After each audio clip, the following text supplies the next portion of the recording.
ଆସନ୍ତୁ ଆମେ ଆଗକୁ ୱାର୍ସିପ ପାଇଁ ଯିବା, ଆରାଧନା କରିବା। ତା ପୂର୍ବରୁ ଗୋଟେ ବାକ୍ୟ ପଢିବାକୁ ଚାହିଁବି, ତାପରେ ଆମେ ବଢିବା।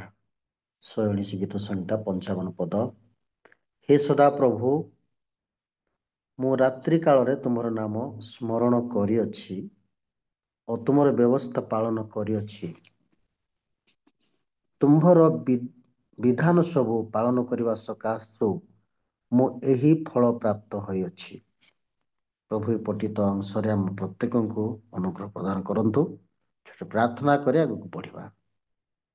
ସର୍ବଶକ୍ତିମାନ ନିତ୍ୟଜୀବୀ ପିତା ପରମେଶ୍ୱର ମହାନ ଈଶ୍ୱର, ତୁମକୁ ଧନ୍ୟବାଦ ଦଉଛୁ ଏ ସୁନ୍ଦର 15 ତାରିଖ ଫେବୃଆରୀ ମାସର 2025 ମସିହା ପାଇଁ। ହେ ସଦା ପ୍ରଭୁ ଅନୁଗ୍ରହ କର, ଆଗକୁ ତୁମର ଉପାସନା କରିବା ପାଇଁ, ତୁମର ଆରାଧନା କରିବା ପାଇଁ, ତୁମରି ସ୍ତୁତି ମହିମା କରିବା ପାଇଁ ପ୍ରତ୍ୟେକଙ୍କୁ ଆରାଧନାର ଆତ୍ମା ଦାନ କର। ପ୍ରଶଂସା କରିବାର ହୃଦୟ ଦିଅ, ମନ ଦିଅ। ପୁଣି ପ୍ରଭୁ ତୁମକୁ ଗୌରବ କରୁ କରୁ ଆଶୀର୍ବାଦର ଅଂଶ ହେବା ପାଇଁ ସାହାଯ୍ୟ କର। ଆଜି ଯେଉଁ ଭାଇ ପ୍ରଭୁ ୱାର୍ସିପ କରିବେ, ତୁମେ ତାଙ୍କୁ ସ୍ପର୍ଶ କର। ପ୍ରଭୁ ତୁମେ ତାଙ୍କର ସଙ୍ଗେ ସଙ୍ଗେ ରୁହ। ପ୍ରେୟର କରୁଛୁ ଆପା, ଆଉ ଯେଉଁମାନେ ଜଡ଼ିତ ହେଇନାହାନ୍ତି ସେମାନଙ୍କୁ ମଧ୍ୟ ତୁମେ ଅତି ଶୀଘ୍ର ଜଏନ୍ କରିବା ପାଇଁ ସାହାଯ୍ୟ କର। ପ୍ରେୟର କରୁଅଛୁ ପ୍ରଭୁ, ଆଜିର କାର୍ଯ୍ୟକ୍ରମ ପ୍ରତିଟି ବିଷୟରେ ତୁମରି ଆତ୍ମାଙ୍କ ଦ୍ୱାରା ପରିଚାଳନା କର। ସବୁ ମହିମା ତୁମକୁ ଦେଇ ପ୍ରାର୍ଥନା ପ୍ରଭୁ ଯୀଶୁ ଖ୍ରୀଷ୍ଟଙ୍କ ନାମରେ ମାଗୁଅଛୁ ପିତା, ଆମେନ୍ ଆମେନ୍ ଆମେନ୍। ଆସ ଏ ସମୟରେ ଆମମାନେ ପ୍ରଭୁଙ୍କ ମହିମା କରିବା, ଉପାସନା କରିବା। ଆମମାନଙ୍କ ଗହଣରେ ଭାଇ ଗଜେନ୍ଦ୍ର ସାଗର ଜଡ଼ିତ ହେଲେଣି କି? ହଁ ସାର୍, ଅଛନ୍ତି ଫ୍ରେଣ୍ଡସ୍ କ୍ଲବ ମିନିଷ୍ଟ୍ରି। ଆଜ୍ଞା ଅଛନ୍ତି ସାର୍। ହଁ, ବର୍ତ୍ତମାନ ମୁଁ ତ ସ୍ୱାଗତ କରିବାକୁ ଚାହୁଁଛି। ଆଉ ରାଜେନ୍ଦ୍ର ସାଗର ଭାଇ ବ୍ରଦର, ସେ ବର୍ତ୍ତମାନ ଆମମାନଙ୍କୁ ପ୍ରଭୁଙ୍କର ୱାର୍ସିପରେ ପରିଚାଳନା କରିବେ। ଭାଇ ପ୍ରେଜ୍ ଦ ଲର୍ଡ। ଆଉ ବର୍ତ୍ତମାନ ସମୟ ଆପଣଙ୍କର, ଆପଣ ୱାର୍ସିପରେ କଢ଼େଇ ନିଅନ୍ତୁ। ସମସ୍ତଙ୍କୁ ପ୍ରେଜ୍ ଦ ଲର୍ଡ। ପ୍ରଭୁଙ୍କର ଗୌରବ ଆଉ ବିଶେଷ କରି ପୁନର୍ବାର ମୁଁ ମିନିଷ୍ଟ୍ରି ଅଫ୍ ଇଣ୍ଡିଆ ମୋତେ ପ୍ରଭୁଙ୍କର ଆରାଧନା କରିବା ପାଇଁ ସୁନ୍ଦର ସୁଯୋଗ ଦେଇଥିବାରୁ ମୁଁ ପ୍ରଭୁଙ୍କୁ ଧନ୍ୟବାଦ ଦଉଛି। ଆସନ୍ତୁ ଆମମାନେ ଗୋଟେ ଗୀତ ଗାଇବା ଏବଂ ଈଶ୍ୱରଙ୍କର ଧନ୍ୟବାଦ କରିବା। आवाज उठाएंगे हम, साज बजाएंगे, मैं यीशु महान अपना गीत सुनाएंगे। आवाज उठाएंगे हम, साज बजाएंगे, यीशु महान गीत सुनाएंगे, यीशु महान गीत सुनाएंगे।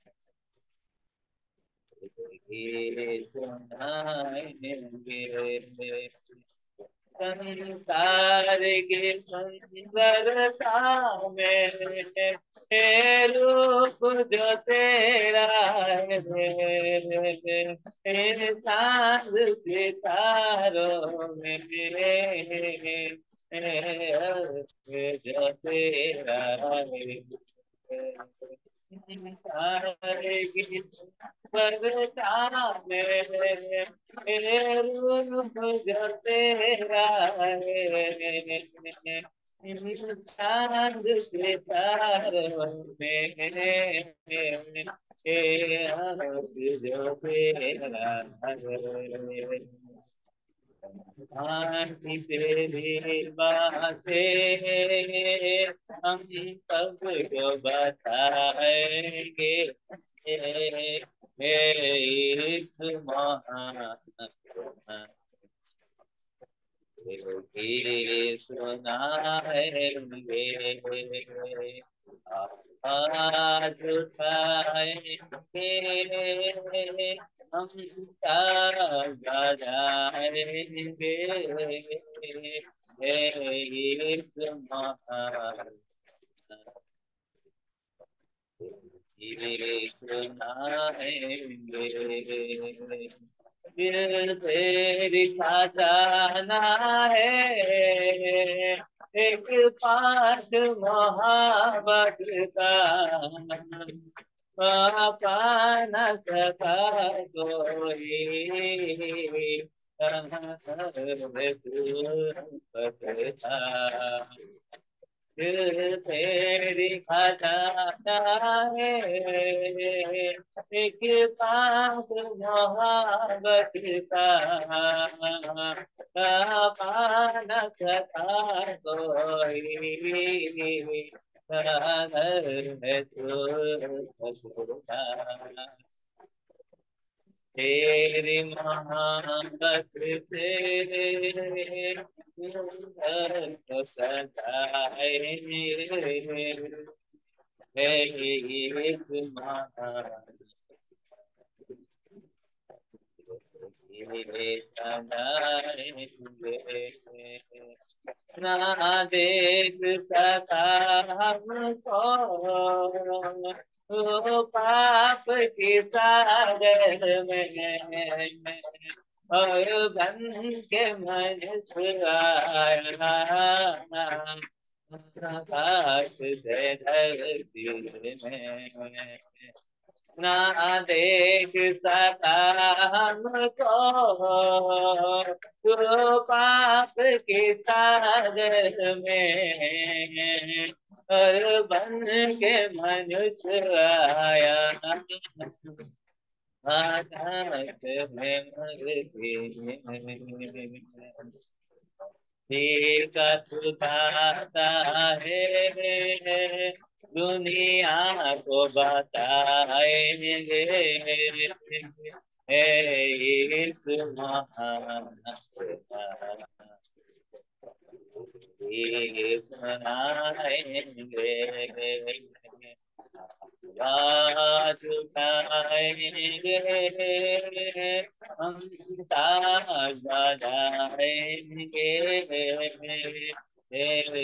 यीशु महान ये सुनाएंगे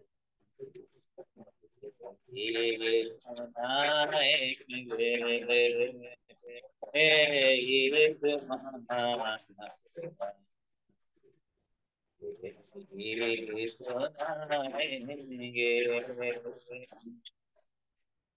प्रभुଙ୍କର ଧନ୍ୟବାଦ ପ୍ରଭୁଙ୍କର ଗୌରବ ଆମେମାନେ ଆଉ ଗୋଟେ ବଢିଆ ଗୀତ ଗାଇବା ଏବଂ ଈଶ୍ୱରଙ୍କର ଧନ୍ୟବାଦ କରିବା ପ୍ରଭୁଙ୍କର ପ୍ରଶଂସା କରିବା କାରଣ ପ୍ରଭୁ ଗୌରବ ପାଇବାର ଯୋଗ୍ୟ ପରମେଶ୍ୱର ଅଟନ୍ତି ସମସ୍ତେ ଭିଡିଓ ଅନ୍ କରିବା ଭିଡିଓ ଅନ୍ କଲେ ଭଲ ଲାଗିବ ମାଇ ରିକ୍ୱେଷ୍ଟ ଭିଡିଓ ଅନ୍ କରନ୍ତୁ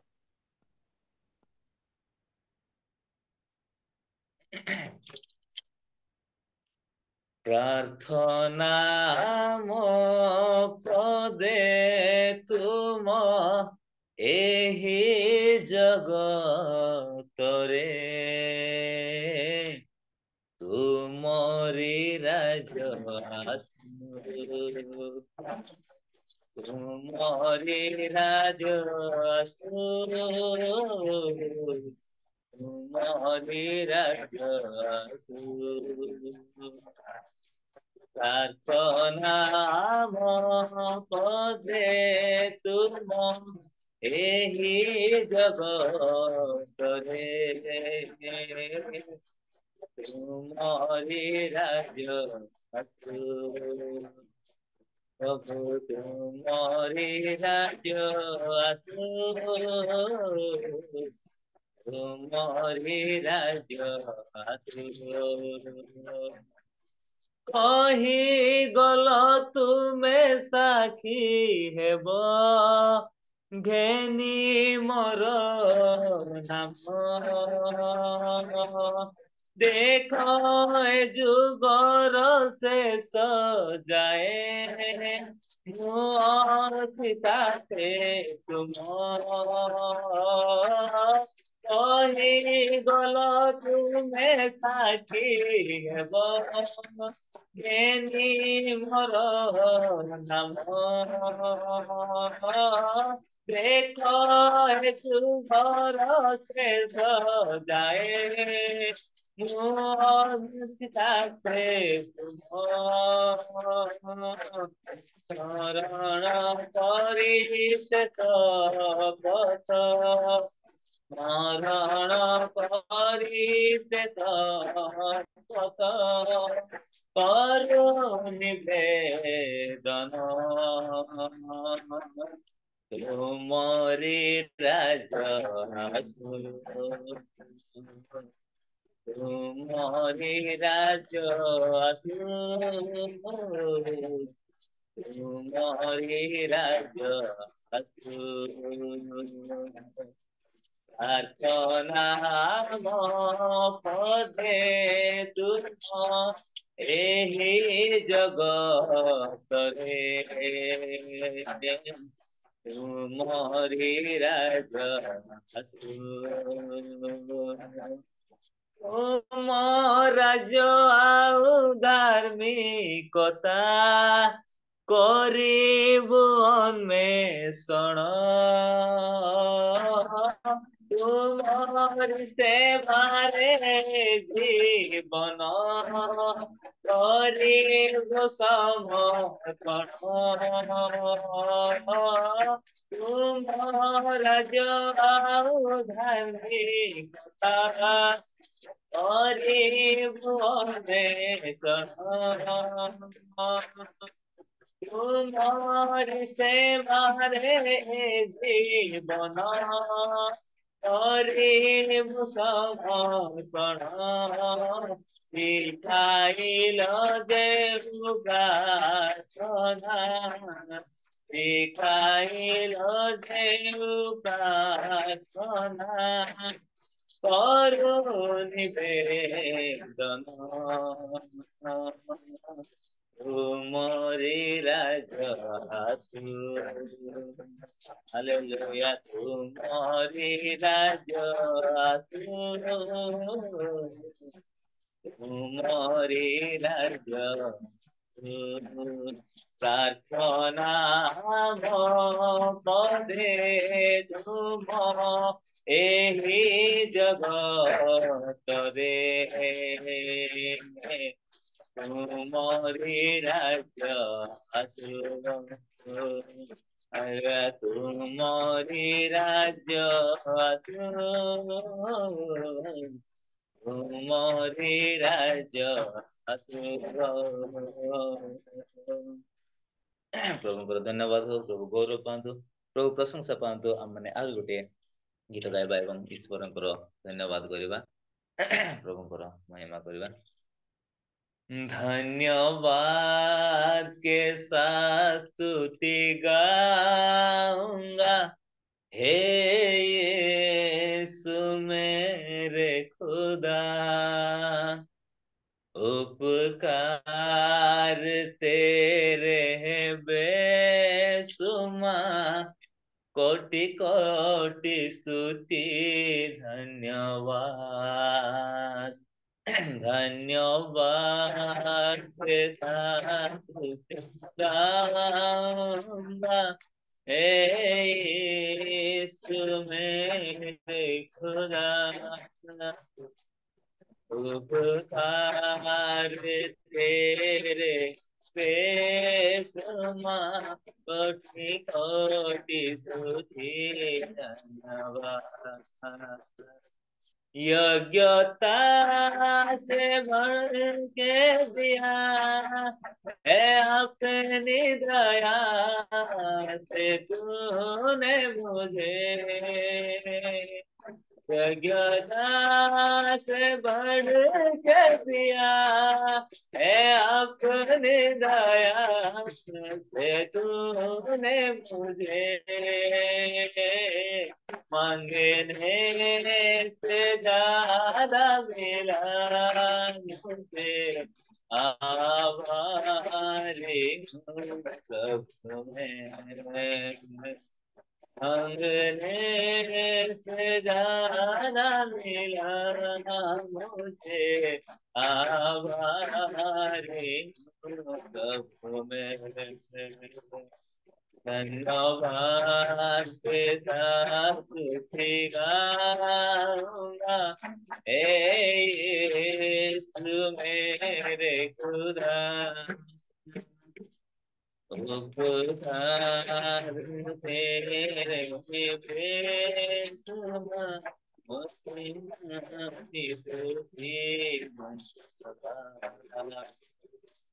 तू है सच्चा जिंदा खुदा। मैं तुझ पर ही भरोसा मेरा। तू है सच्चा जिंदा खुदा। मैं तुझ पर ही भरोसा मेरा। सेवा पूरी करके पाऊंगी ना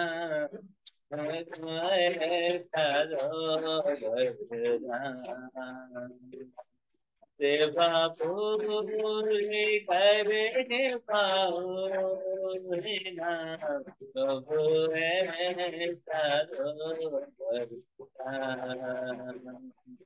धन्यवाद के साथ गाऊंगा हे यीशु मेरे खुदा। उद्धार तेरे बेसुरा कोटि कोटि स्तुति धन्यवाद। कोटि कोटि स्तुति धन्यवाद। कोटि कोटि स्तुति धन्यवाद। प्रभुଙ୍କର ଧନ୍ୟବାଦ, ପ୍ରଭୁଙ୍କର ଗୌରବ। ବାସ୍ତବରେ ପ୍ରଭୁ ଆମମାନଙ୍କର ଗୌରବ ପାଇବାର ଯୋଗ୍ୟ ପରମେଶ୍ୱର। ଆଉ ବିଶେଷ କରି ମୁଁ ପ୍ରଭୁଙ୍କୁ ଧନ୍ୟବାଦ ଦିଏ ଏବଂ ଦେଇଥିବା ସମୟ ନିମନ୍ତେ। ଆଉ ରେଲ ମିନିଷ୍ଟ୍ରି ଇଣ୍ଡିଆର ଯେଉଁ ମତେ ଅନୁଗ୍ରହ କରି ସୁନ୍ଦର ସମୟ ଦେଇଥିବାରୁ ମୁଁ ଧନ୍ୟବାଦ ଦିଏ। ଆଉ ପୁନର୍ବାର ଏଇ ସମୟକୁ ଆଉ ମୁଁ ତାଙ୍କ ହସ୍ତରେ ସମର୍ପଣ କରୁଛି। ମହୋଦୟ ସମୟରେ ହସ୍ତରେ। ବହୁତ ବହୁତ ଧନ୍ୟବାଦ ଭାଇ, ସୁନ୍ଦର ଭାବରେ ଆପଣ ଉପାସନାକୁ ଆରାଧନାକୁ ଲିଡ୍ କରିଛନ୍ତି, ପରିଚାଳନା କରିଛନ୍ତି। ପ୍ରଭୁ ମହିମା ପାଆନ୍ତୁ। ଉତ୍ତମ ଗୀତ ସବୁ ଗାଇ ପ୍ରଭୁଙ୍କର ପବିତ୍ର ନାମର ପ୍ରଶଂସା କରୁଥିବା ହେତୁରୁ ପ୍ରଭୁ ଆପଣଙ୍କୁ ସେବା କାର୍ଯ୍ୟକୁ ପାରିବାରିକ ଜୀବନ ପ୍ରତିଟି ବିଷୟରେ ପ୍ରଭୁ ମଙ୍ଗଳ କରନ୍ତୁ।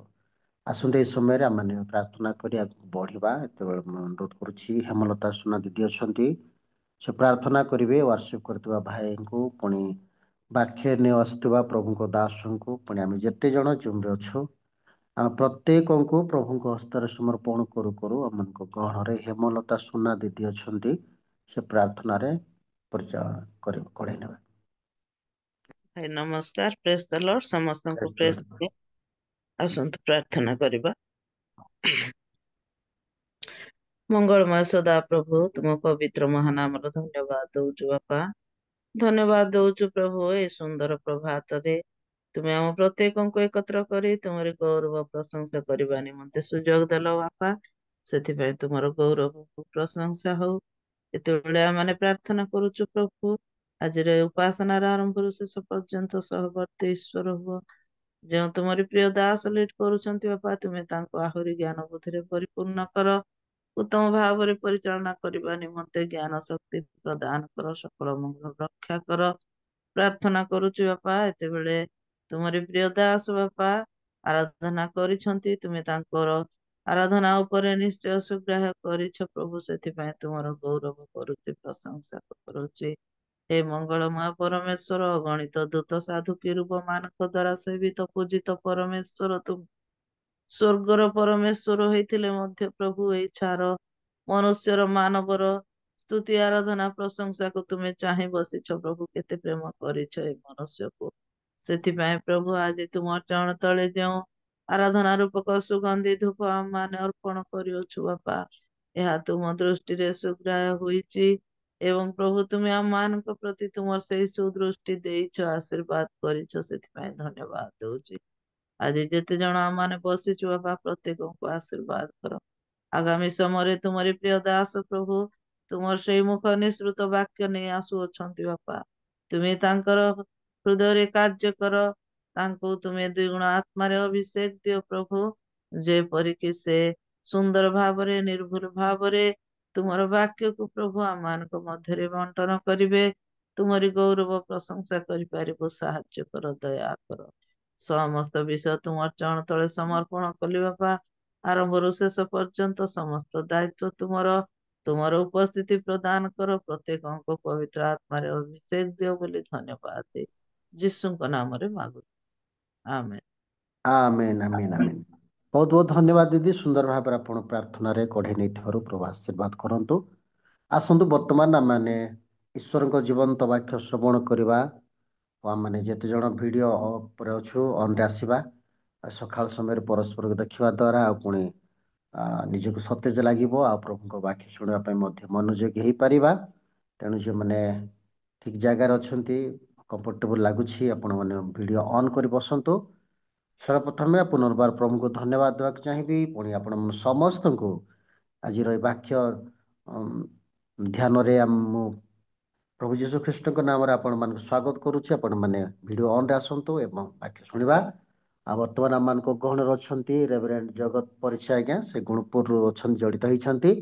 ଆଉ ଆଜି ଏଇ ସକାଳ ସମୟ ତାଙ୍କୁ ପ୍ରଭୁ ଯୀଶୁ ଖ୍ରୀଷ୍ଟଙ୍କ ନାମରେ ୱେଲକମ୍ କରୁଛି, ସ୍ୱାଗତ ଜଣାଉଛି। ଆଜ୍ଞା ପ୍ରେଜ୍ ଦ ଲର୍ଡ। ବର୍ତ୍ତମାନ ସମୟ ଆପଣଙ୍କର, ଆପଣ ଈଶ୍ୱରଙ୍କ ଜୀବନ୍ତ ବାକ୍ୟ ଦେଇ କଥା କହିବେ। ପ୍ରଭୁ ଆପଣଙ୍କୁ ବ୍ୟବହାର କରନ୍ତୁ। ବର୍ତ୍ତମାନ ସମୟ ଆପଣଙ୍କର ଅଟେ। ପ୍ରଭୁଙ୍କ ମହାନାମକୁ ଧନ୍ୟବାଦ ଦିଏ। ମୋର ଆବାଜ ଆସୁଛି କି?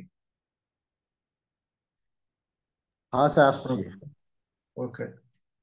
ପ୍ରଭୁଙ୍କ ମହାନାମକୁ ଧନ୍ୟବାଦ ଦିଏ। ପ୍ରଭୁ ଆମମାନଙ୍କୁ ଅନୁଗ୍ରହ ଦୟାକରି ଜୀବନରେ ବଞ୍ଚାଇ ଆଣି ଆମମାନଙ୍କୁ ଏକ ସୁନ୍ଦର ସମୟ ଦେଇଛନ୍ତି ତାଙ୍କର ପବିତ୍ର ପାଦ ତଳେ ବସିବା ପାଇଁ।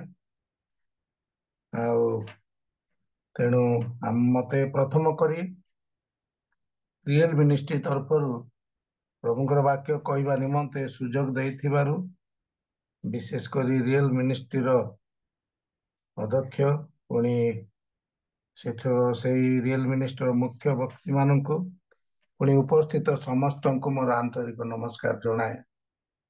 ଧନ୍ୟବାଦ। ରାତି 2ଟାରୁ ମୁଁ ପ୍ରତିଦିନ ରାତି 2ଟାରୁ ଜୁମ୍ରେ ବସେ। ଆଉ ଗୋଟେ ହେଉଛି 2ଟା ବେଳେ ଆରମ୍ଭ ହୁଏ ଆମେରିକାର ଗୋଟେ ଜୁମ୍ରେ ବସିଥାଏ।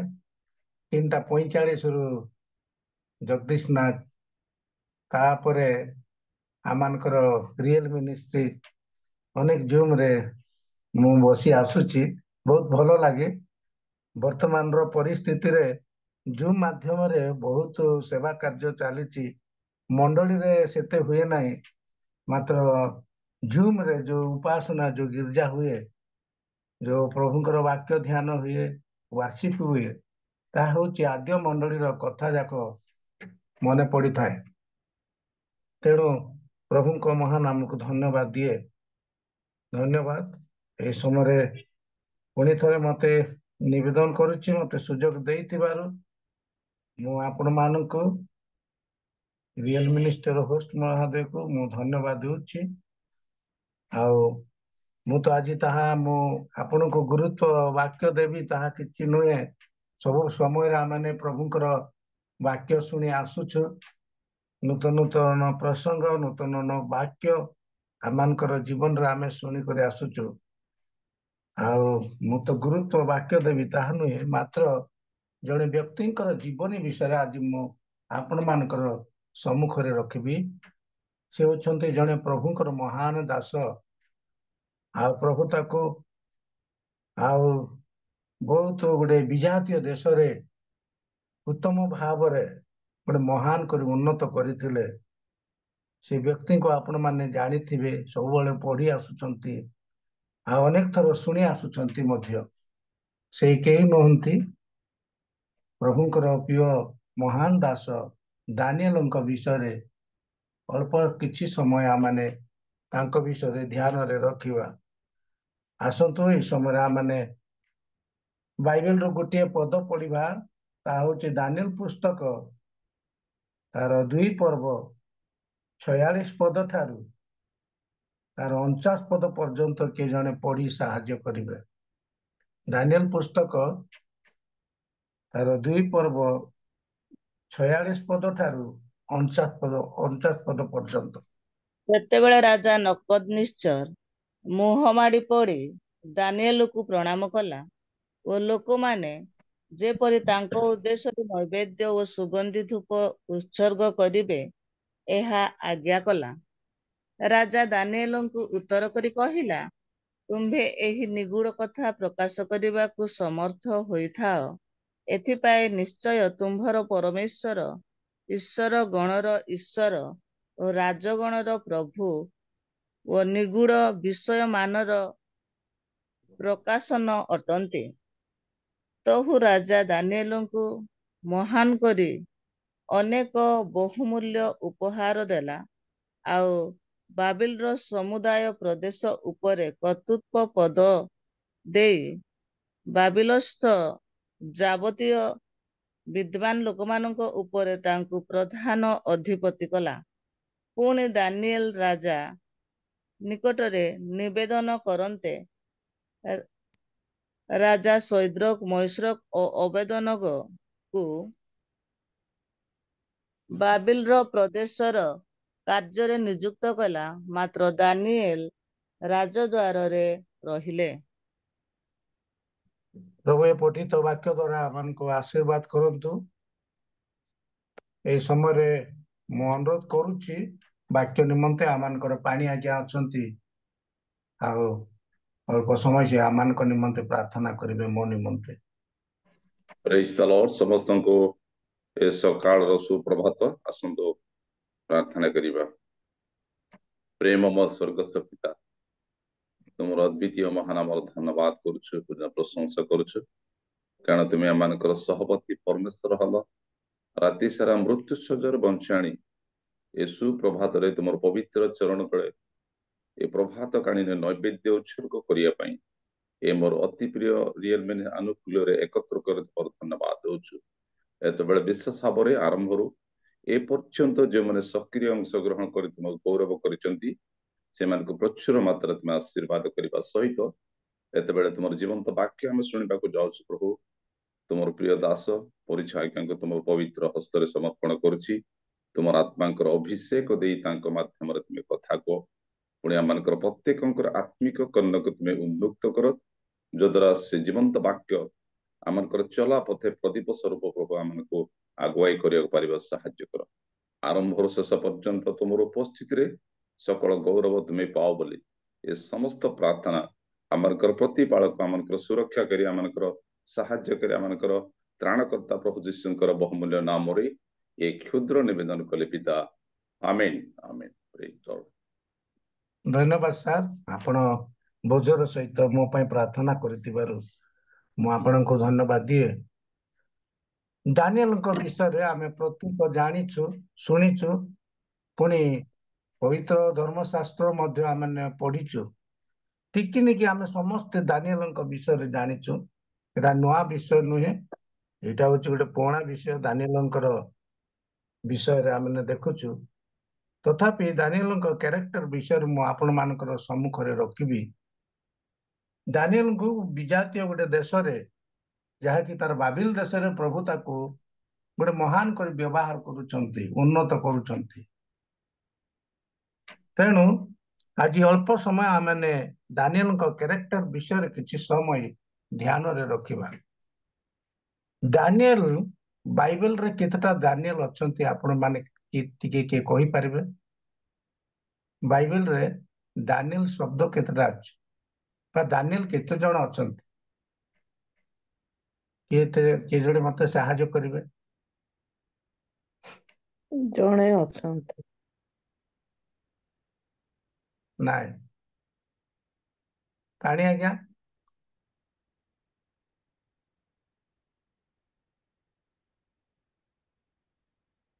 କେତେଟା ଦାନିଏଲ ବାଇବେଲରେ ଅଛନ୍ତି? ଇଏ ଦାନିଏଲ ହଉଛନ୍ତି ଭବିଷ୍ୟତ ବକ୍ତା ଦାନିଏଲ। ଦାଉଦଙ୍କର ପୁତ୍ର ଜଣେ ଦାନିଏଲ ଅଛନ୍ତି। आपण मान जदि पाइबे प्रथम वंशावली 3 पर्वरे 1 पदर लेखा अछि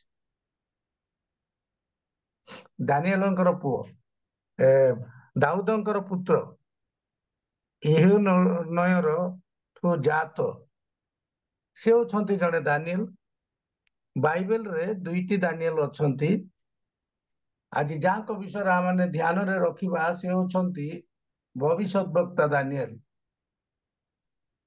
तांकर कैरेक्टर विषय रे आज आमने किछि समय चिंता करिबा मु दानिएल पुस्तक रु कोनोसी प्रसंग माध्यम रे मु कहबाकू जाय नहीं मात्र तांकर जीवनी संपर्क रे आमे अल्प समय ध्यान रे रखिबा ए दानिएल पुस्तक होउची निजे दानिएल होउचंती लेखक तांकर लेखिबार समय होउची ख्रीष्टपूर्व बा जाहाकू इंग्लिश रे बीसी बोली कुआ जाय ख्रीष्टपूर्व 530 रु 602 भितरे ए पुस्तकटी लेखा जायछि आ ख्रीष्टपूर्व 605 रे प्रथम दल से समय रे दानिएल युवक थिले से जने जिहुदी जाति लोक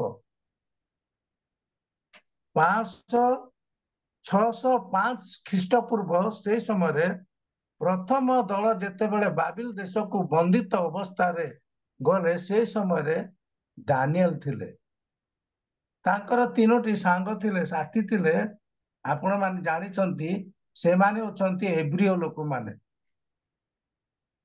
तांक दानिएलंकर सेवा कार्य होची 70 वर्ष सेवा कार्य कले जाकी इतिहास कुए बाइबल इतिहास कहूची जे से दानिएल 70 वर्ष प्रभुंकर सेवा कार्य कले 90 वर्ष समय रे से देह त्याग कले 90 वर्ष समय रे बाबिल देश रे मृत्युवरण कले दानिएल तेबे आजिर मुख्य विषय मु रखिछि दानिएलंक उन्नतिर रहस्य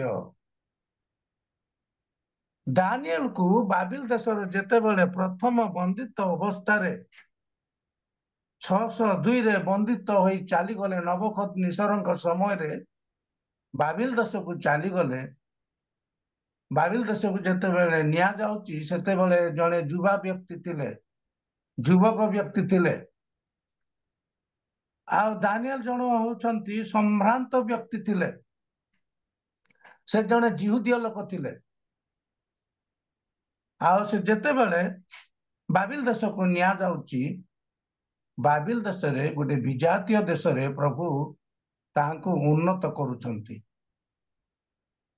आ ए प्रकार उन्नत करूचंती दानिएल को जे गोटे महान करी सेठे दानिएल बाबिल देश रे गोटे विजातीय देश रे जो देश रे कि इस्राएल लोक जिहुदीय लोक मानक भितरे पूरा पार्थक्य सेही देश रे दानिएल को प्रभु उन्नत करूचंती महान करी उन्नत करूचंती जदि तांकर उन्नत विषय जदि आमने ध्यान करिबा बाबिल देश रे प्रथम करी आमने देखुछु जे राजा नबुकदनेस्सर ताकू अनेक उपहार देउछंती अनेक उपहार देउछंती तापर कौन करूछंती नबुकदनेस्सर जे निजे ताकू प्रणाम करूछंती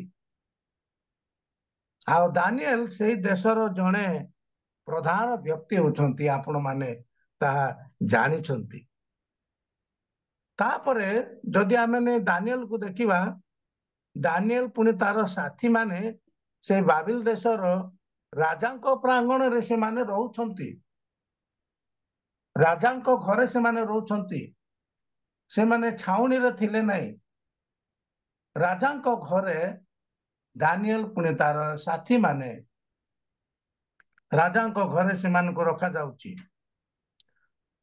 जदि आमने देखिबा बाबिल देश रे से मानकर नाम को बदला जाउची जदि से दानिएल पुस्तक 1 पर्व 6 रु 7 पद मध्य जदि पढ़िबा जे दानिएलंकर नाम को चेंज करा जाउची से देशर नाम से मान को दिया जाउची राजा अनेक उपहार देउछंती आउ गोटे देशर से राजत्व नेउछंती तापर आमने देखुछु ରାଜାଙ୍କର ଖାଦ୍ୟ ସେମାନଙ୍କୁ ଦିଆଯାଉଛି।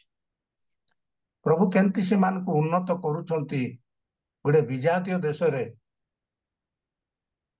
ଆମେ ଦେଖୁଛୁ ରାଜାଙ୍କର ଖାଦ୍ୟ ଦିଆଯାଉଛି ଦାନିଏଲକୁ, ଯେ ରାଜାଙ୍କର ଖାଦ୍ୟ କି ପ୍ରକାର ଖାଦ୍ୟ ହୋଇନଥିବ, ମହାନ ଖାଦ୍ୟ ଦିଆଯାଉଛି। ରାଜାଙ୍କ ପ୍ରାଙ୍ଗଣରେ ରହୁଛନ୍ତି, ପୁଣି ରାଜା ସେମାନଙ୍କର ନାମକୁ ଚେଞ୍ଜ କରୁଛନ୍ତି, ପୁଣି ରାଜାଙ୍କର ଖାଦ୍ୟ ସେମାନଙ୍କୁ ଦିଆଯାଉଛି। ଆଉ ସେମାନେ ସେହି ଦେଶର, ବାବିଲ ଦେଶର ଗୋଟେ ଉପାଧି ପାଉଛନ୍ତି। ଗୋଟେ ବିଜାତୀୟ ଦେଶରେ, ଯୋଉ ଦେଶର କି ଇସ୍ରାଏଲ ଲୋକମାନଙ୍କୁ ଘୃଣା କରୁଥିଲେ, ଏମାନେ ବନ୍ଦିତ ଅବସ୍ଥାରେ ଯାଇଛନ୍ତି, ଆଉ ପ୍ରଭୁ ସେମାନଙ୍କୁ ଉନ୍ନତ କରୁଛନ୍ତି। ଆଜି ଆମମାନଙ୍କ ଜୀବନରେ ମଧ୍ୟ ଅନେକ ସମୟରେ ଆମେ ଉନ୍ନତ ହେବା ପାଇଁ ଚେଷ୍ଟା କରିଥାଉ, ଉନ୍ନତ ହେବା ପାଇଁ ମନୋବାଞ୍ଛା କରିଥାଉ, ଉନ୍ନତ ହେବା ପାଇଁ ଅନେକ ବିଷୟ କାର୍ଯ୍ୟ କରିଥାଉ। ତେଣୁ ଆମେ ଦେଖୁଛୁ ବାବିଲ ଦେଶରେ ନବୁକଦ୍ନେସର ରାଜାଙ୍କ ସମୟରେ ଆଉ ସେଇ 4 ଜଣ ପ୍ରଭୁଙ୍କର ଲୋକମାନଙ୍କୁ, ସୈଦ୍ରକ, ମୈଶ୍ରକ, ଅବେଦନଗୋ, ତାଙ୍କର ସାଥୀମାନଙ୍କୁ, ପୁଣି ଦାନିଏଲକୁ ପ୍ରଭୁ ସେଇଠି ବ୍ୟବହାର କରୁଛନ୍ତି, ଉନ୍ନତ କରୁଛନ୍ତି। ଏଥିର ରହସ୍ୟ କଣ? ପ୍ରଭୁ କାହିଁକି ଗୋଟିଏ ବିଜାତୀୟ ଦେଶରେ, ଗୋଟେ ଯୋଉ ଦେଶରେ କି ଜିହୁଦୀୟ ଲୋକମାନଙ୍କୁ ଘୃଣା କରୁଥିଲେ, ସେହି ଦେଶରେ ଏମାନଙ୍କୁ କାହିଁକି ପ୍ରଭୁ ମହାନ କରି ଉନ୍ନତ କରୁଛନ୍ତି? ଏଥିର ତାଙ୍କ ରହସ୍ୟ କଣ? ଦାନିଏଲଙ୍କ ଜୀବନରେ କଣ ଥିଲା? ଦାନିଏଲ ତାଙ୍କର ଦୈନନ୍ଦିନ ଜୀବନରେ ସେ କଣ କରୁଥିଲେ? ପ୍ରଭୁ କାହିଁକି ବାବିଲ ଦେଶରେ ପ୍ରଭୁ ଉନ୍ନତ କରୁଛନ୍ତି? କଣ ପାଇଁ ଉନ୍ନତ କରୁଛନ୍ତି ଗୋଟେ ବିଜାତୀୟ ଦେଶରେ? ତେଣୁ ଦାନିଏଲଙ୍କର କ୍ୟାରେକ୍ଟର ବିଷୟରେ ଆଜି ଆମେ ଧ୍ୟାନରେ ରଖିବା। ଦାନିଏଲଙ୍କର ବ୍ୟକ୍ତିଗତ ଜୀବନରେ ପ୍ରଭୁଙ୍କ ନିମନ୍ତେ ସେ କଣ କଣ କରୁଥିଲେ, ପ୍ରଭୁଙ୍କ ପାଇଁ ସେ କଣ କଣ ବ୍ୟବହାର କରୁଥିଲେ, ବ୍ୟବହୃତ ହଉଥିଲେ, ପ୍ରତିଦିନ ତାଙ୍କ ଜୀବନରେ କଣ ଥିଲା, ସେ କଣ କରୁଥିଲେ, ତାଙ୍କର ଖ୍ରୀଷ୍ଟୀୟ ଗୁଣ ତାଙ୍କ ଜୀବନରେ ଥିଲା। ପ୍ରଭୁ ଭୟ ଗୁଣ ଦାନିଏଲଙ୍କ ଜୀବନରେ ଥିଲା, ପୁଣି ତାଙ୍କର ସାଥୀ ମାନଙ୍କର ଜୀବନରେ ଥିଲା। ବିଶେଷ କରି ଯଦି ଆମେ ଧ୍ୟାନରେ ଦେଖିବା ପବିତ୍ର ଧର୍ମଶାସ୍ତ୍ରରେ, ଦାନିଏଲଙ୍କ ଜୀବନରେ ପ୍ରାୟ 5ଟି ଖ୍ରୀଷ୍ଟୀୟ ଗୁଣ ଥିଲା। ଖ୍ରୀଷ୍ଟୀୟ ଗୁଣ, ପ୍ରଭୁ ଭୟାଳୁ ଗୁଣ, ପବିତ୍ରତା ଜୀବନ, ପ୍ରଭୁଙ୍କ ନିକଟରେ ସେ ପ୍ରତିଦିନ ପ୍ରଭୁଙ୍କ ନିକଟରେ ବ୍ୟବହୃତ ହଉଥିଲେ। ତେଣୁ ପ୍ରଭୁ ଗୋଟେ ବିଜାତୀୟ ଦେଶରେ ପ୍ରଭୁ ଉନ୍ନତ କରୁଛନ୍ତି। ତେବେ ଦାନିଏଲଙ୍କ ଜୀବନରେ କଣ କଣ କ୍ୟାରେକ୍ଟର ଥିଲା, କଣ କଣ ଗୁଣ ଥିଲା, କି ପ୍ରକାର ଜୀବନ ସେ କାଟୁଥିଲେ? ପ୍ରଥମେ ଦାନିଏଲ ଜଣେ ପବିତ୍ର ବ୍ୟକ୍ତି ଥିଲେ। ଦାନିଏଲଙ୍କ ଜୀବନରେ ସେ ପବିତ୍ରତା ଜୀବନ କାଟୁଥିଲେ, ପବିତ୍ର ଜୀବନ କାଟୁଥିଲେ। ଆମେ ପବିତ୍ରକୁ ଇଂଲିଶରେ ହୋଲି ବୋଲି ଆମେ କହୁଛୁ। ପବିତ୍ର ଜୀବନ କାଟୁଥିଲେ। ସେଥିର କାରଣ କଣ? ସେ କେମିତି ପବିତ୍ର ଜୀବନ କାଟୁଥିଲେ? ଦାନିଏଲ ତାର 1 ପର୍ବର 8 ପଦ ଯଦି ପଢିବା, ସେଇଠି ସେ କେମିତି ପବିତ୍ର ଜୀବନ କାଟୁଥିଲେ ଲେଖା ଅଛି। କିଏ ଜଣେ ପଢିବେ? ଦାନିଏଲ ତାର 1ର ମାତ୍ର ରାଜାର ଆହାର୍ୟ ଦ୍ରବ୍ୟରେ ଓ ହଁ ତାହାର ଦ୍ରାକ୍ଷାରସରେ ଆପଣାକୁ ହଁ ଅଶୁଦ୍ଧ ନ କରିବା ପାଇଁ ଦାନିଏଲ ହଁ ନିଜ ସ୍ଥିର କଲେ। ଏ ହେତୁ ସେ ଯେପରି ଆପଣାକୁ ଅଶୁଚି ନ କରନ୍ତି, ଏଥିପାଇଁ ସେ ଶକାଧିପତିକି ନିବେଦନ କଲେ। ପ୍ରେଜ୍ ଦ ଲର୍ଡ, ହାଲେଲୁୟା। ଏଇଠି ଆମେ ଦେଖୁଛୁ ଯେ ଦାନିଏଲ ନିଶ୍ଚିତ ଭାବରେ ପବିତ୍ର ବ୍ୟକ୍ତି ଥିଲେ। ପବିତ୍ରତା ଜୀବନ ସେ କାଟୁଥିଲେ। ପ୍ରତିଦିନ, ପ୍ରତି ସମୟରେ, ଯୌବନ ଅବସ୍ଥାରେ ଯେତେବେଳେ ଦାନିଏଲ ବନ୍ଦିତ ଅବସ୍ଥାରେ ଯାଉଛନ୍ତି, ସେ ଯୌବନ ଅବସ୍ଥାରେ, ଯୁବକ ଅବସ୍ଥାରେ ସେ ବନ୍ଦିତ ହେଇ ଯାଇଛନ୍ତି ବାବିଲ ଦେଶକୁ। ଯୌବନ ଅବସ୍ଥାରେ ସେ ପବିତ୍ରତା ଜୀବନ କାଟୁଥିଲେ। ସେ ଜାଣିଛନ୍ତି ତାହା ରାଜାଙ୍କର ଖାଦ୍ୟ ଅତି ସୁନ୍ଦର ଥିବ, ଅତି ଭଲ ଥିବ। ମାତ୍ର ଦାନିଏଲ ଭାବିଲେ, ଯଦି ମୁଁ ଏଇ ଖାଦ୍ୟକୁ ଭୋଜନ କରିବି ତାହେଲେ ମୁଁ ନିଶ୍ଚିତ ଅଶୁଚି ହେବି। ଏଥିରେ ଆମେ ଦେଖୁଛୁ ଦାନିଏଲ କୋଉଟା ଅଶୁଚି କୋଉଟା ଶୁଚି ସେ ଜାଣିଛନ୍ତି। ଲେବୀୟ ପୁସ୍ତକରୁ ଧ୍ୟାନ କରି ସେ ଜାଣିଥିବେ ନିଶ୍ଚିତ ଭାବରେ କୋଉଟା ଅଶୁଚି କୋଉଟା ଶୁଚି। ସେ ବିଷୟରେ ଲେବୀୟ ପୁସ୍ତକରୁ ଯଦି ଆମେ ମୁଁ ପଢିବା ପାଇଁ କହୁନାହିଁ, ଲେବୀୟ 11 ପର୍ବ 44ରୁ 47 ପର୍ଯ୍ୟନ୍ତ ଯଦି ପଢିବା, ସେଇଠି ଲେଖା ଅଛି କୋଉଟା ଅଶୁଚି କୋଉଟା ଶୁଚି। ତାପରେ ଏ ଲେବୀୟ ପୁସ୍ତକ 10ର 9 ପଦ ଯଦି ପଢିବା, ସେଇଠି ଲେଖା ଅଛି କୋଉଟା ଶୁଚି କୋଉଟା ଅଶୁଚି।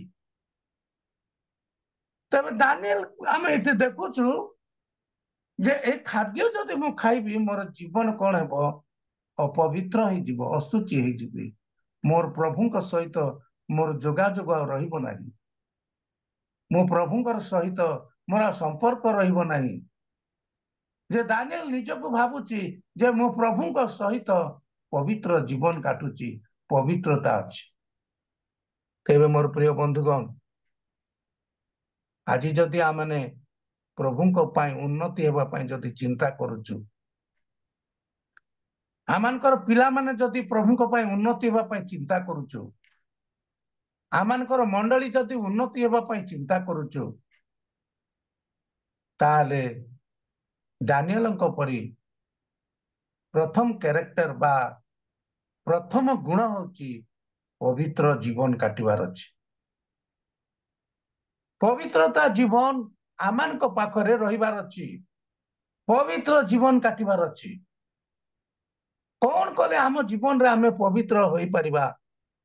ଗାଲାତି ପୁସ୍ତକ 5 ପର୍ବର 19 ପଦରେ ଯୋଉଟା ଲେଖା ଅଛି, ମୁଁ ପଢିବା ପାଇଁ କହୁନାହିଁ, ଶାରୀରିକ କାର୍ଯ୍ୟ ଏ ସମସ୍ତରୁ ଯଦି ଆମେ ଦୂରରେ ଥିବା, ଆମ ଜୀବନରେ ଆମେ ପବିତ୍ର ଜୀବନ କାଟି ପାରିବା। ତେଣୁ ପ୍ରଥମ କରି ଆମେ ଦେଖୁଛୁ ଯେ ଦାନିଏଲଙ୍କର କ୍ୟାରେକ୍ଟର ମଧ୍ୟରେ, ତାଙ୍କର ଜୀବନ ଶୈଳୀ ମଧ୍ୟରେ ସେ ଜଣେ ପବିତ୍ର ବ୍ୟକ୍ତି ଥିଲେ। ଆଜି ଆମମାନଙ୍କ ଜୀବନରେ ଆମେ କି ପ୍ରକାର ବ୍ୟକ୍ତି? ଆମେ କଣ ଅଶୁଚି ନା ଶୁଚି, ପବିତ୍ର ନା ଅପବିତ୍ର? ପ୍ରଭୁ ଚାହାନ୍ତି ପବିତ୍ର ବ୍ୟକ୍ତି ମାନଙ୍କୁ। ପ୍ରଭୁ ଚାହାନ୍ତି ପବିତ୍ର ବ୍ୟକ୍ତି ମାନଙ୍କୁ ଏଇ ଜଗତରୁ ନେଇଯିବେ। ପ୍ରଭୁ ଚାହାନ୍ତି ପବିତ୍ର ବ୍ୟକ୍ତି ମାନଙ୍କୁ ସେ ନିରୀକ୍ଷଣ କରନ୍ତି। ପ୍ରଭୁ ଚାହାନ୍ତି ପବିତ୍ର ବ୍ୟକ୍ତି ମାନଙ୍କୁ ସେ ଆଉ ସଂଗ୍ରହ କରିବେ। ଯୋଉ ଦିନ ଆସୁଛି এই ପୃଥିବୀରୁ ସେ ରେପଚର କରି ନେବେ। ଖ୍ରୀଷ୍ଟିଆନ ମାନଙ୍କୁ ନେବେ ନାହିଁ, ବାଳକ ପ୍ରଚାରକ ମାନଙ୍କୁ ନେବେ ନାହିଁ। ସେ ନେବେ ପବିତ୍ର ବ୍ୟକ୍ତି ମାନଙ୍କୁ ଏ ଜଗତରୁ ନେବେ। ଜୁମରେ ସବୁଦିନ ବସୁଥିଲେ, କଣ ହେବ? ଏ ଜୁମକୁ ସେ ଜୁମ, ସେ ଜୁମକୁ ଏ ଜୁମ ଗଲେ କଣ ହେବ? ମାତ୍ର ପ୍ରଭୁ ଚାହାନ୍ତି ଆମେ କଣ ଆଜି ପବିତ୍ର କି? ପବିତ୍ରତା ଜୀବନ ଆମ ମାନଙ୍କ ପାଖରେ ରହିଛି କି? ତେଣୁ ଲେଖା ଅଛି, ଯଦି ଆମେ ପଢିବା ପ୍ରଥମ ପିତରରେ ଲେଖା ଅଛି ତାର 1:16 ପଦରେ, ଆମେ ପବିତ୍ର ତୁମେ ମାନେ ପବିତ୍ର ହୁଅ, ତୁମେ ମାନେ ପବିତ୍ର ହୁଅ। ତେଣୁ ବାଇବେଲରେ ପବିତ୍ର ହୋଲି ବିଷୟରେ ଯଦି ଦେଖିବା, ପ୍ରାୟ 533 ଥର ଲେଖା ଅଛି। ପବିତ୍ର ପବିତ୍ର ପବିତ୍ର, ଗୁଡାଏ ପବିତ୍ର ପବିତ୍ର ବୋଲି ଲେଖା ଅଛି। 533 ଥର ମୁଁ ଦେଖୁଥିଲି କଙ୍କଡେନ୍ସରୁ ଯେ 533 ଥର ଲେଖା ଅଛି ପବିତ୍ର ହୁଅ, ତୁମେ ମାନେ ପବିତ୍ର ହୁଅ, ପବିତ୍ର ହୁଅ, ବାରମ୍ବାର ଲେଖା ଅଛି। ଆଉ ସେ ଲେବୀୟ ପୁସ୍ତକରୁ ପ୍ରକାଶିତ ପୁସ୍ତକ ପର୍ଯ୍ୟନ୍ତ ଲେଖା ଅଛି ଯେ ତୁମେ ପବିତ୍ର ପବିତ୍ର ପବିତ୍ର। ପ୍ରିୟ ମୋର ବନ୍ଧୁଗଣ, ସେ ଦିନ ଦାନିଏଲ ଉନ୍ନତି କରିବାର ତାର ପ୍ରଥମ କାରଣ ହଉଛି ଗୋଟିଏ ବାବିଲ ଦେଶରେ ସେ ଜଣେ ପବିତ୍ର ବ୍ୟକ୍ତି ଥିଲେ। ଆଜି ଆମମାନଙ୍କର ଜୀବନ କି ପ୍ରକାର ଆମେ ନିଜକୁ ଦେଖିବା। ମୋର ଜୀବନ କି ପ୍ରକାର, ମୋର ପରିବାର ଜୀବନ କି ପ୍ରକାର, ମୋର ମଣ୍ଡଳୀର ଜୀବନ କି ପ୍ରକାର, ମୋର ବ୍ୟକ୍ତିଗତ ଜୀବନ କି ପ୍ରକାର। ଆଜି କଣ ଆମେ ପବିତ୍ର ନା ଅପବିତ୍ର? ଦିନ ସମୟ ଅତି ଶୀଘ୍ର ଆସୁଛି। ବର୍ତ୍ତମାନର ପରିସ୍ଥିତି ଭଲ ନୁହେଁ। କେତେବେଳେ କାହାକୁ କୋଉ ଘଟଣା ଘଟିବାକୁ ଯିବ କହିହବ ନାହିଁ। ତେଣୁ ଆମମାନେ ବର୍ତ୍ତମାନ କଣ କରିବାର ଅଛି? ପ୍ରସ୍ତୁତ ହେବାର ଅଛି। ପବିତ୍ରତା ଜୀବନ କାଟିବାର ଅଛି। ପବିତ୍ରମୟ ଜୀବନ କାଟିବାର ଅଛି। ପ୍ରତ୍ୟେକ ଲୋକ ଈଶ୍ୱରଙ୍କ ରାଜ୍ୟରେ ପ୍ରବେଶ କରିପାରିବେ ନାହିଁ। ସେ କେତେ ବର୍ଷ ଧରି ମିନିଷ୍ଟ୍ରି କରୁ, ସେବା କାର୍ଯ୍ୟ କରୁ, ଜୀବନ ପୁସ୍ତକରୁ ତାର ନାଁ କାଟିଦେବେ ଯେଉଁ ବ୍ୟକ୍ତି ପବିତ୍ର ଜୀବନ କାଟୁ ନଥିବ। ପ୍ରକାଶିତ ପୁସ୍ତକ ରେଭେଲେସନ ଯଦି ଆମେ ପଢିବା, ପ୍ରକାଶିତ ତାର 22 ପର୍ବର ଲାଷ୍ଟ କୁ ଲେଖା ଅଛି। 22 ର 19 ପଦରେ ଲେଖା ଅଛି। ପ୍ରକାଶିତ 22 ର 19 ପଦରେ, ପୁଣି କେହି ଯଦି ଏହି ଭାବବାଣୀ ପୁସ୍ତକର କୌଣସି ବାକ୍ୟ ଲୋପ କରେ, ତେବେ ଈଶ୍ୱର ଏହି ପୁସ୍ତକରେ ଲିଖିତ ଜୀବନ୍ତ ବୃକ୍ଷ ଓ ପବିତ୍ର ନଗରୀରେ ତାହାର ଅଂଶ ଭୋଗ ଲୋପ କରିବେ। ହାଲେଲୁୟା। ଏଇଠି ଆମେ ଦେଖୁଛୁ ପବିତ୍ର ନଗରୀରେ ସେ ପ୍ରବେଶ କରିବ ନାହିଁ। ତା ଅର୍ଥ ହଉଛି ଜଣେ ବ୍ୟକ୍ତି ପବିତ୍ର ଜୀବନ କାଟୁଥିବାକୁ ପଡିବ ପ୍ରଭୁଙ୍କ ନିକଟରେ। କେତେ ବର୍ଷ ସେ ମଣ୍ଡଳୀ କର୍ମକର୍ତ୍ତା ହେଇଥାଉ, କେତେ ବର୍ଷ କଣ କରିଥାଉ, କଣ ହେଇଥାଉ, ମାତ୍ର ମୁଖ୍ୟ ବିଷୟ ହଉଛି ପବିତ୍ର ଜୀବନ ଆମମାନଙ୍କ ଜୀବନରେ ରହିବାର ଅଛି। ତେଣୁ ପ୍ରଭୁ ଦାନିଏଲକୁ ଏ ପବିତ୍ର ଜୀବନ କାଟୁଥିବା ହେତୁ ପ୍ରଭୁ ତାକୁ ବାବିଲ ଦେଶରେ ଗୋଟେ ମହାନ କରି ବ୍ୟବହାର କଲେ। ଦ୍ୱିତୀୟରେ ଆମେ ଦେଖିବା ଦାନିଏଲଙ୍କର କ୍ୟାରେକ୍ଟର ଆଉ କଣ ଥିଲା, ଦାନିଏଲଙ୍କର ଜୀବନ ଶୈଳୀ ଆଉ କଣ ଥିଲା। ଆମେ ପ୍ରତ୍ୟେକ ଲୋକ ଜାଣିଛୁ ସେଇ ଦାନିଏଲ ପୁସ୍ତକ 6ର 4 ପଦରେ ଲେଖା ଅଛି ସେ ଜଣେ ବିଶ୍ୱସ୍ତ ବ୍ୟକ୍ତି ଥିଲେ। ବିଶ୍ୱସ୍ତ,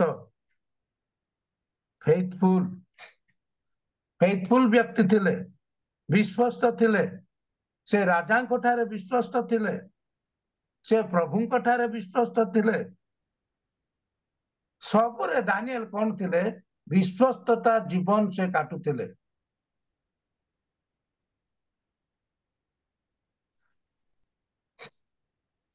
ଦାନିଏଲ ସବୁ ସମୟରେ ପ୍ରଭୁଙ୍କ ନିକଟରେ ବିଶ୍ୱସ୍ତତା ଜୀବନ କାଟୁଥିଲେ। ତେଣୁ ଦାନିଏଲ ତାର 6 ପର୍ବର 4 ପଦ ଟିକେ ପଢିବା।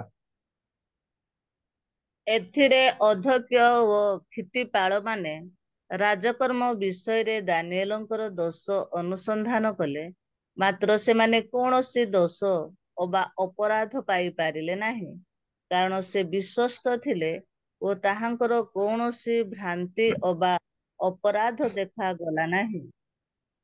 ପ୍ରେଜ୍ ଦ ଲର୍ଡ, ହାଲେଲୁୟା। ଭ୍ରାନ୍ତି ଅପରାଧ ଦେଖାଗଲା ନାହିଁ। ତାକୁ ଦୋଷ ଖୋଜୁଥିଲେ, କୋଉଠି ଦାନିଏଲଙ୍କର ଦୋଷ ପାଇଯିବ ତାହା ଖୋଜୁଥିଲେ, ମାତ୍ର ତଥାପି ଦାନିଏଲଙ୍କର ଦୋଷ ଦେଖାଗଲା ନାହିଁ, ଭ୍ରାନ୍ତି ବା ଅପରାଧ ଦେଖାଗଲା ନାହିଁ। ଦାନିଏଲ ଜଣେ ବିଶ୍ୱସ୍ତ ବ୍ୟକ୍ତି ଥିଲେ, ବିଶ୍ୱସ୍ତତା ଜୀବନ କାଟୁଥିଲେ। ବାଇବେଲର ଯଦି ଆମେ ଦେଖିବା ଆଉ ଜଣେ ବ୍ୟକ୍ତି ଯୋସେଫ, ସେ ମଧ୍ୟ ରାଜ କର୍ମଚାରୀ ମଧ୍ୟରେ ସେ ମଧ୍ୟ ବିଶ୍ୱସ୍ତ ଥିଲେ। ଯଦି ଆମେ ବାଇବେଲରୁ ଦେଖିବା, ପବିତ୍ର ଧର୍ମଶାସ୍ତ୍ରରୁ ଦ୍ୱିତୀୟ ରାଜାବଳୀ 12-15 ପଦରେ ମୁଁ ପଢିବା ପାଇଁ କହୁନାହିଁ। ଯାଜକ ମାନେ ବିଶ୍ୱସ୍ତ ଥିଲେ। ପ୍ରେରିତ ପୁସ୍ତକ 2 ପର୍ବରୁ ଯଦି ଆମେ ପଢି ଯିବା, ଆଦ୍ୟ ମଣ୍ଡଳୀର ଲୋକମାନେ ବିଶ୍ୱସ୍ତ ଥିଲେ। ମାତ୍ର ଆଦ୍ୟ ମଣ୍ଡଳୀରେ ଜଣେ ବ୍ୟକ୍ତି ସ୍ୱାମୀ ସ୍ତ୍ରୀ ଅବିଶ୍ୱସ୍ତ ଥିବା ହେତୁ ମୃତ୍ୟୁବରଣ କଲେ। ତେଣୁ ନିହିମିଆ ଯଦି ଆମେ ଦେଖିବା, ନିହିମିଆ ପୁସ୍ତକ ତାର 1 ପର୍ବର 13 ପଦରେ ଲେଖା ଅଛି, ନିହିମିଆ ଜଣେ ବିଶ୍ୱସ୍ତ ବ୍ୟକ୍ତି ଥିଲେ। ବାଇବେଲରେ ଆମେ ଦେଖୁଛୁ ଅନେକ ଲୋକ ବିଶ୍ୱସ୍ତ ଥିଲେ। ଅବ୍ରାହମ ଜଣେ ବିଶ୍ୱସ୍ତ ଥିଲେ। ତେଣୁ ଆମମାନଙ୍କ ଜୀବନରେ ଆଜି ଆମେ ଚିନ୍ତା କରିବା, ଆଜି ଆମେ ବିଶ୍ୱସ୍ତ ନା ଅବିଶ୍ୱସ୍ତ? ଆମମାନଙ୍କର ବ୍ୟକ୍ତିଗତ ଜୀବନରେ ଆମେ ବିଶ୍ୱସ୍ତ ନା ଅବିଶ୍ୱସ୍ତ? ପ୍ରଭୁଙ୍କ ପାଇଁ ଆଜି ଆମେ କଣ ଆମମାନଙ୍କର ଜୀବନ ଫେଥଫୁଲ ଅଛି କି? ବିଶ୍ୱସ୍ତ ଜୀବନ କାଟୁଛୁ କି? ତାଙ୍କର ପ୍ରାର୍ଥନା କରିବା ପାଇଁ, ତାଙ୍କର ସେବା କରିବା ପାଇଁ। ଦାନିଏଲ ରାଜକର୍ମଚାରୀରେ ବିଶ୍ୱସ୍ତ ଥିଲେ। ପ୍ରଭୁଙ୍କ ସହିତ ମଧ୍ୟ ସେ ବିଶ୍ୱସ୍ତ ଥିଲେ। ତେଣୁ ପ୍ରଭୁ ବାବିଲ ଦେଶରେ ତାଙ୍କୁ ଉନ୍ନତ କଲେ। ତାପରେ ଆମେ ଦେଖିବା ତାର ତୃତୀୟ କାରଣ ହଉଛି ତାଙ୍କ ଜୀବନରେ ଆଉ ଗୋଟେ କଣ କ୍ୟାରେକ୍ଟର ଥିଲା। ତାର 6 ପର୍ବର 3 ପଦରେ ଲେଖା ଅଛି, ମୁଁ ପଢୁଛି। ଏହି ଦାନିଏଲଙ୍କର ଅନ୍ତରରେ ଶ୍ରେଷ୍ଠ ଆତ୍ମା ଥିବାରୁ ସେ ଅଧ୍ୟକ୍ଷ ଗଣ ଓ କ୍ଷତିପାଳ ମାନଙ୍କ ଅପେକ୍ଷା ବିଖ୍ୟାତ ହୋଇଥିଲେ। ଆଉ ରାଜା ତାଙ୍କୁ ସମୁଦାୟ ରାଜ୍ୟ ଉପରେ ନିଯୁକ୍ତି କରିବାକୁ ମନସ୍ଥ କଲା। ତାଙ୍କର ତୃତୀୟ କ୍ୟାରେକ୍ଟର ହଉଛି ଦାନିଏଲଙ୍କର ଅନ୍ତରରେ ଶ୍ରେଷ୍ଠ ଆତ୍ମା। ଇଂଲିଶ ବାଇବେଲରେ ଯଦି ଲେଖିବା ଏକ୍ସେଲେଣ୍ଟ ସ୍ପିରିଟ ବୋଲି ଲେଖା ଅଛି। ଇଂଲିଶ ବାଇବେଲରେ ଏକ୍ସେଲେଣ୍ଟ ସ୍ପିରିଟ ବୋଲି ଲେଖା ଅଛି। ଉତ୍କୃଷ୍ଟର ଆତ୍ମା, ଶ୍ରେଷ୍ଠ ଆତ୍ମା ଦାନିଏଲଙ୍କ ପାଖରେ ଥିଲା। ବାଇବେଲରେ ମୁଁ ଦେଖୁଥିଲି ପ୍ରାୟ 300ଟା ଆତ୍ମା ଅଛି, ଅଶୁଚି ଆତ୍ମା ଅଛି ସେ ଭିତରେ, ମନ୍ଦ ଆତ୍ମା ଅଛି ସେ ଭିତରେ, ଅନେକ ଆତ୍ମା ବାଇବେଲରେ ଲେଖା ଅଛି। ମାତ୍ର ସେଥିମଧ୍ୟରୁ ଦାନିଏଲଙ୍କ ଭିତରେ ଶ୍ରେଷ୍ଠ ଆତ୍ମା, ଏକ୍ସେଲେଣ୍ଟ ସ୍ପିରିଟ ବୋଲି ଲେଖା ଅଛି ଇଂଲିଶ ବାଇବେଲରେ। ଏକ୍ସେଲେଣ୍ଟ ସ୍ପିରିଟ ଦାନିଏଲଙ୍କ ପାଖରେ ରହୁଥିଲା। ତେଣୁ ଦାନିଏଲଙ୍କ ତୃତୀୟ କ୍ୟାରେକ୍ଟର ହଉଛି ତାଙ୍କ ମଧ୍ୟରେ ଶ୍ରେଷ୍ଠ ଆତ୍ମା ଥିଲା। ଆଜି ଆମେ ଧ୍ୟାନରେ ରଖିବା ଯେ ଆମମାନଙ୍କ ମଧ୍ୟରେ ଏଇ ସବୁ ରହିଛି କି? ତେଣୁ ପ୍ରଭୁ ଆମମାନଙ୍କୁ ଉନ୍ନତ କରୁନାହାନ୍ତି। ସେ ଜଣେ ପବିତ୍ର ଥିଲେ, ସେ ବିଶ୍ୱସ୍ତ ଥିଲେ। ତୃତୀୟରେ ଆଉ କଣ ଥିଲେ? ତାଙ୍କ ଜୀବନରେ ଶ୍ରେଷ୍ଠ ଆତ୍ମା ଥିଲା, ଏକ୍ସେଲେଣ୍ଟ ସ୍ପିରିଟ ଥିଲା। ଯଦି ଆମେ ଦେଖିବା ଆଦି ପୁସ୍ତକ 41-38 ପଦରେ ଯଦି ପଢିବା, ଯୋସେଫଙ୍କ ଠାରେ ମଧ୍ୟ ଶ୍ରେଷ୍ଠ ଆତ୍ମା ଥିଲା, ଏକ୍ସେଲେଣ୍ଟ ସ୍ପିରିଟ ଥିଲା। ଶିଷ୍ୟମାନଙ୍କ ଠାରେ ମଧ୍ୟ ଗୋଟେ ଆତ୍ମା ଥିଲା, ଯୋଉ ଆତ୍ମା କି ପୃଥିବୀର ପ୍ରାନ୍ତ ପର୍ଯ୍ୟନ୍ତ ସେମାନଙ୍କୁ ନେଇ ଯାଇଥିଲା, ଯୋଉ ଆତ୍ମା କି ସେମାନଙ୍କର ବେକ କଟା ଗଲେ ମଧ୍ୟ ସେମାନଙ୍କୁ ଧରା ପଡୁନଥିଲା, ସେମାନଙ୍କୁ ଉଲ୍ଟା କ୍ରୁଶରେ ବନ୍ଧା ଗଲେ ମଧ୍ୟ ଧରା ପଡୁନଥିଲା। ଯୋଉ ସ୍ପିରିଟ ସେମାନେ ପାଇଥିଲେ, ଶ୍ରେଷ୍ଠ ଆତ୍ମା ପାଇଥିଲେ, ପବିତ୍ର ଆତ୍ମା ପାଇଥିଲେ। ବର୍ତ୍ତମାନ ପରିସ୍ଥିତି ଯୋଉ ଭୟଙ୍କର ଆସୁଛି, ଆମମାନଙ୍କ ଠାରେ ଯଦି ସେଇ ଆତ୍ମା, ସେଇ ସ୍ପିରିଟ ରହିଛି, ଆମମାନଙ୍କୁ କେତେ ତାଡନା କଲେ ମଧ୍ୟ କୌଣସି ପ୍ରକାର ହେବ ନାହିଁ। ତେଣୁ ଆମ ଜୀବନରେ ଆମେ ସେ ଶ୍ରେଷ୍ଠ ଆତ୍ମା ଦାନିଏଲଙ୍କ ପାଖରେ ଥିଲା ପରି ଆମମାନଙ୍କର ଜୀବନରେ ଅଛି କି? ଆମେ କୋଉ ଆତ୍ମା ପାଇଛୁ? ବାଇବେଲରେ ଗୁଡାଏ ଆତ୍ମା ବିଷୟରେ ଲେଖା ଅଛି। ତେଣୁ ଆମମାନଙ୍କ ଜୀବନରେ ଦାନିଏଲଙ୍କ ପରି ଶ୍ରେଷ୍ଠ ଆତ୍ମା ଅଛି କି? ତେଣୁ ତାଙ୍କର ତୃତୀୟ କ୍ୟାରେକ୍ଟର ହଉଛି ତାଙ୍କ ଅନ୍ତରରେ ଶ୍ରେଷ୍ଠ ଆତ୍ମା ଥିଲା। ଚତୁର୍ଥରେ ଆମେ ଦେଖିବା, ଚତୁର୍ଥରେ ଆମେ ସମସ୍ତେ ଜାଣିଛୁ ଦାନିଏଲ କଣ କରୁଥିଲେ। ଦିନକୁ 3 ଥର ଆମେ ସମସ୍ତେ ଜାଣିଛୁ। ଦାନିଏଲ ତାର 6 ପର୍ବର 10 ପଦରେ ଲେଖା ଅଛି, ଦିନକୁ 3 ଥର ପ୍ରାର୍ଥନା କରୁଥିଲେ। ଏ ହେଉଛି ଖ୍ରୀଷ୍ଟିଆନ ଜୀବନର ଗୋଟେ ମୁଖ୍ୟ ବିଷୟ। ଦାନିଏଲଙ୍କ ଜୀବନରେ ମଧ୍ୟ ଥିଲା। ତାଙ୍କର କ୍ୟାରେକ୍ଟର ମଧ୍ୟରେ ଚତୁର୍ଥରେ ଆମେ ଦେଖୁଛୁ ସେ ଦିନକୁ 3 ଥର ପ୍ରାର୍ଥନା କରୁଥିଲେ। ତାର ଦାନିଏଲ ତାର 6 ପର୍ବର 10 ପଦରେ ଲେଖା ଅଛି। ପ୍ରାର୍ଥନା କହିଲେ କଣ ଆମେ ଜାଣିଛୁ। ଦାନିଏଲ ବି ସେଦିନ ଜାଣିଛି ଯେ ପ୍ରାର୍ଥନା କଣ। ସେ ପ୍ରାର୍ଥନା କଣ ଦାନିଏଲ ବି ଜାଣିଛି। ତେଣୁ ସେ ଦିନକୁ 3 ଥର ପ୍ରାର୍ଥନା କରୁଛନ୍ତି। ଆମେ କେତେ ଥର କରୁଛୁ? ଆମେ ଅନେକ ସମୟରେ ବିଜି ମୋର ଆଜି ଅମକ ବିଜି ଅଛି, ସମକ ବିଜି ଅଛି, ସିଆଡେ ଯିବାର ଅଛି, ଇଆଡେ ଯିବାର ଅଛି। ମାତ୍ର ଦାନିଏଲଙ୍କ ଜୀବନରେ ସେ ଜଣେ କର୍ମଚାରୀ ହେଲେ ମଧ୍ୟ, ଗୋଟିଏ ଦେଶର ରାଜତ୍ୱ ଥିଲେ ମଧ୍ୟ ସେ ପ୍ରାର୍ଥନାକୁ ବେଶୀ ଇମ୍ପୋର୍ଟାଣ୍ଟ ଦଉଥିଲେ। ପ୍ରାର୍ଥନାକୁ ବେଶୀ ସମୟ ଦଉଥିଲେ। ପ୍ରାର୍ଥନା ହଉଛି ଈଶ୍ୱରଙ୍କ ସହିତ ଗୋଟିଏ ଯୋଗାଯୋଗ ସମ୍ପର୍କ। ମୁଁ ଯଦି କଥାବାର୍ତ୍ତା କରୁଛି, ପାଣି ଆଜ୍ଞାଙ୍କ ସହିତ ମୁଁ କଥାବାର୍ତ୍ତା ହଉଛି, ମୁଁ ଯଦି ପ୍ରାର୍ଥନା କରୁଛି ତାହେଲେ ମୋର ଈଶ୍ୱରଙ୍କ ସହିତ ଗୋଟେ ଯୋଗସୂତ୍ର ବା ଯୋଗାଯୋଗ ସମ୍ପର୍କ। ତେଣୁ ଦାନିଏଲ ଦିନକୁ 3 ଥର ଟାଇମ ଦଉଥିଲେ ପ୍ରାର୍ଥନା କରିବା ପାଇଁ। ହିଜକିୟଙ୍କ ଜୀବନରେ ଦେଖୁଛୁ, ଯେତେବେଳେ ସମସ୍ୟା, ପ୍ରୋବ୍ଲେମ, ପରିସ୍ଥିତି ଆସୁଛି ସେ ପ୍ରାର୍ଥନା କରୁଛନ୍ତି, ତୁମେ ମରିବ ନାହିଁ, ବଞ୍ଚିବ ନାହିଁ, ମରିବ। ଏଇ ୱାର୍ଡ ଯେତେବେଳେ ସେ ଶୁଣୁଛି ସେତେବେଳେ ସେ ପ୍ରାର୍ଥନାରେ ମନ ଦେଉଛି। ଆଜି ଆମମାନଙ୍କ ଜୀବନରେ ସେଇ ପ୍ରକାର ହୁଏ ଥାଏ। ଯେତେବେଳେ ଗୋଟେ ପରିସ୍ଥିତି, ସମସ୍ୟା, ପ୍ରୋବ୍ଲେମ ଆସି ପହଞ୍ଚେ ସେତେବେଳେ ଆମେ ଆଣ୍ଠୁ ଭାଙ୍ଗିଥାଉ, ପ୍ରାର୍ଥନା କରିଥାଉ ପ୍ରଭୁଙ୍କ ନିକଟରେ। ତେଣୁ ଆଜି ଦାନିଏଲଙ୍କ ପରି କ୍ୟାରେକ୍ଟର ଆମ ଜୀବନରେ ଅଛି କି ଆମେ ଧ୍ୟାନରେ ରଖିବା। ଆମେ କେତେ ସମୟ ପ୍ରାର୍ଥନା କରୁଛୁ? ଯୀଶୁ ଯେତେବେଳେ ଜଗତରେ ଥିଲେ ସେ ମଧ୍ୟ ପ୍ରାର୍ଥନାରେ ଜୀବନ କାଟୁଥିଲେ। ମର୍ଣ୍ଣିଂ ପ୍ରାର୍ଥନା କରୁଥିଲେ, ଇଭିନିଂ ପ୍ରାର୍ଥନା କରୁଥିଲେ, ରାତ୍ରି ସାରା ମଧ୍ୟ ପ୍ରାର୍ଥନା କରୁଥିଲେ। ତେଣୁ ପ୍ରାର୍ଥନା ହଉଛି ଖ୍ରୀଷ୍ଟିଆନ ଜୀବନରେ ଗୋଟେ ମୁଖ୍ୟ ବିଷୟ, ମୁଖ୍ୟ କର୍ତ୍ତବ୍ୟ ଅଟେ। ମାର୍କ ପୁସ୍ତକରେ ଯଦି ଦେଖିବା, ମୁଁ ପଢିବା ପାଇଁ କହୁନାହିଁ, ତାର 1 ପର୍ବର 35 ପଦରେ ଲେଖା ଅଛି, ମର୍ଣ୍ଣିଂ, ସକାଳୁ ଯୀଶୁ ନିଜେ ପ୍ରାର୍ଥନା କରୁଥିଲେ, ତାପରେ ସେ ମିନିଷ୍ଟ୍ରି ପାଇଁ ବାହାରୁଥିଲେ, ସେବା କାର୍ଯ୍ୟ ପାଇଁ ବାହାରୁଥିଲେ। ସନ୍ଧ୍ୟା ସମୟରେ ପ୍ରାର୍ଥନା କରୁଥିଲେ, ରାତି ସାରା ମଧ୍ୟ ପ୍ରାର୍ଥନା କରୁଥିଲେ। ତେଣୁ ଦାନିଏଲଙ୍କ ପାଖରେ ଥିଲା ପ୍ରାର୍ଥନାର ଜୀବନ।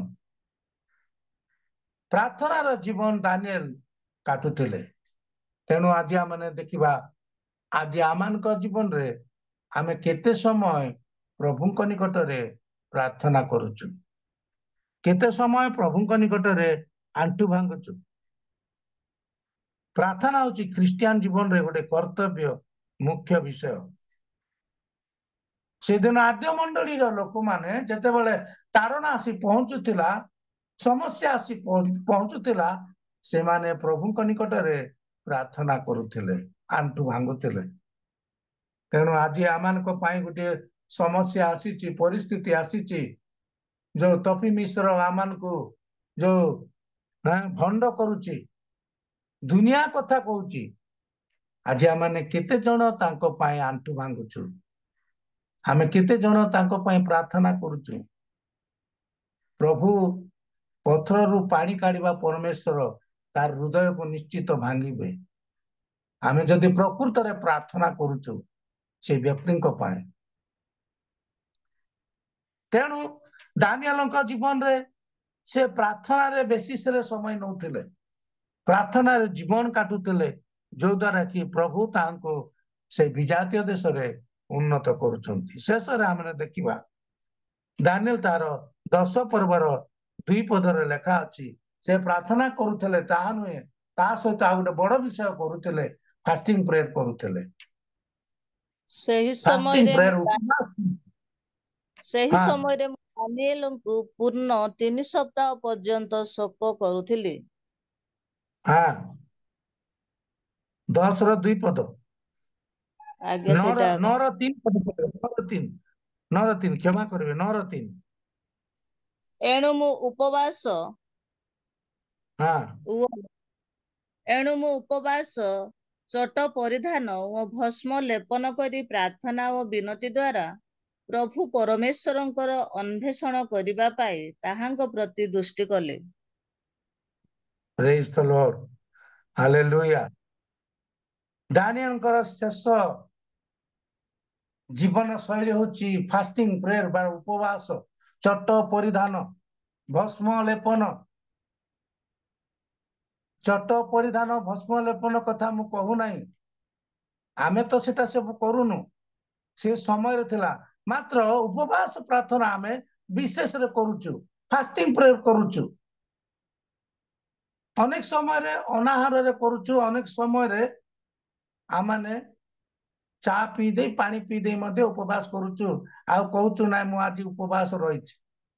ଦିନେ ଜଣେ ପାଳକ ମତେ କହୁଥିଲା, ଆମର ଗଜପତିର ପାଳକ, ବରିଷ୍ଠ ପାଳକ, ସେ ବଡ ପାଳକ, ବଡ ମଣ୍ଡଳୀର ବଡ ପାଳକ, ଆଉ ବାବୁ ମତେ ପ୍ରଭୁ କହିଛନ୍ତି ଉପବାସ ରହିବାକୁ ମନା ବୋଲି, ସେଥିପାଇଁ ମୁଁ ଉପବାସ କେବେ ରହୁନାହିଁ ଚର୍ଚ୍ଚରେ, ମୋର ବିଶ୍ୱାସୀ ମାନେ ରହିବେ ସେନେ ମୁଁ ରହିବି ନାହିଁ, ମତେ ପ୍ରଭୁ କହିଛନ୍ତି ତୁଇ ଭୋକରେ ରହୁନା ବୋଲି।